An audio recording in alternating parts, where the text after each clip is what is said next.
À chaque nouvelle révélation sur les conditions d'élevage en batterie, comme les vidéos prises illégalement par L214, on entend systématiquement des discours qui sous-entendent que ces images ne sont pas représentatives et que ce ne sont que des cas extrêmes mis en avant pour justifier une idéologie.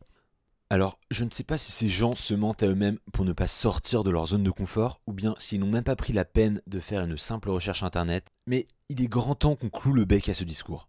Pour cela, nous essayerons de ne pas tomber dans le sentimentalisme et nous nous appuierons sur des chiffres et des faits. Bonjour à tous et bienvenue dans l'émission Pilule Rouge, une émission proposée par l'association EDEC Protection Animale. Choisis la pilule bleue et tout s'arrête. Après, tu pourras faire de beaux rêves et penser ce que tu veux. Choisis la pilule rouge, tu restes au pays des merveilles. À quoi ressemble le quotidien de ces animaux ? Quand un animal est élevé en batterie, cela signifie qu'il vivra dans un tout petit espace de sa naissance à sa mort. Une feuille A4 pour les poules, 1 m² pour les cochons. Étendre les ailes, se dresser, se déplacer, prendre l'air, tout ça n'est malheureusement pas possible. Maintenant, imaginez-vous, coincé dans un espace de 3 m², entouré par d'autres êtres humains dans un grand hangar, éclairé par des lampes sur un sol en béton. Je pense que vous ne tiendrez pas 3 heures avant de devenir complètement fou. Alors maintenant, imaginez-vous ça durant toute votre vie. Mais les animaux ne deviennent pas fous pour autant, me direz-vous. Eh bah si, ils le deviennent.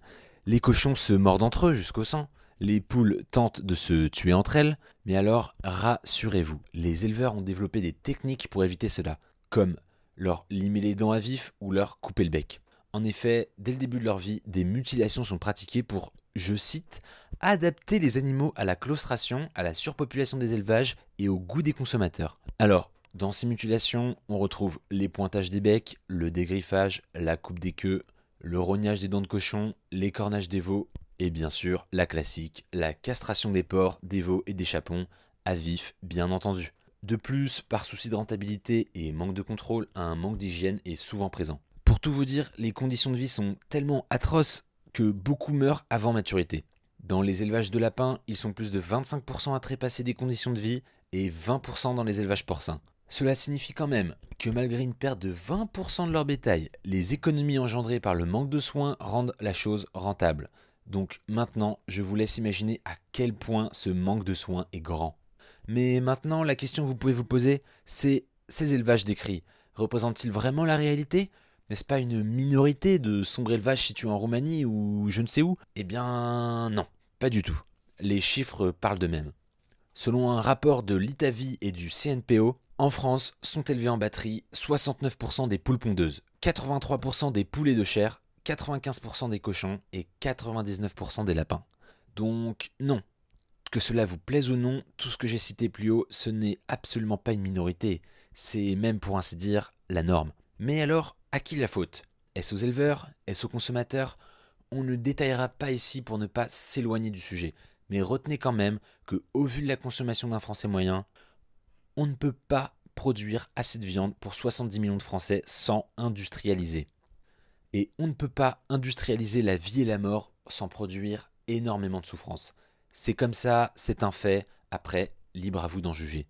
Mais le vrai problème, c'est qu'aujourd'hui ce fait, il est camouflé aux yeux des Français par un épais mur.